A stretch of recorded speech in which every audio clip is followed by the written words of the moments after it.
खबर यह है कि तहरीक इंसाफ के अरकान कौमी असम्बली आज 3 बजे स्पीकर कौमी असम्बली से मुलाकात करेंगे। मुलाकात में तहरीक इंसाफ स्पीकर अयाज सादिक को अपने तहफ़्फ़ुज़ात से आगाह करेगी। मजीद इसी पर बात करेंगे डॉन न्यूज़ के नुमाइंदे अब्दुल्ला मोहम्मद से। अब्दुल्ला मोहम्मद, बताइए कि इस मुलाकात से मुतालिक क्या तफसीलात हैं आपके पास? जी बिल्कुल, क्योंकि पार्लियामान में कानून साजी और आईनी तरामीम के हवाले से बाज़ गश्त है, तो रात को काफी मुलाकातें भी हुई है पाकिस्तान तहरीक इंसाफ की भी। तो उस वक्त इस्लामाबाद में सियासी सूरत इंतहाई गर्म है, तो इस वजह से तहरीक इंसाफ और स्पीकर के दरमियान मुलाकात का वक्त जो है वो तय हो गया है।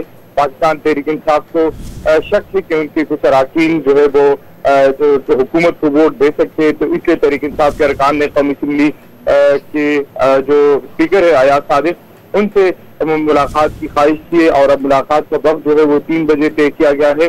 और इस मुलाकात में पाकिस्तान तहरीक इंसाफ जो है वो स्पीकर को अपने तहफ़्फ़ुज़ात के हवाले से आगाह करेंगे। जी, बहुत शुक्रिया आपका।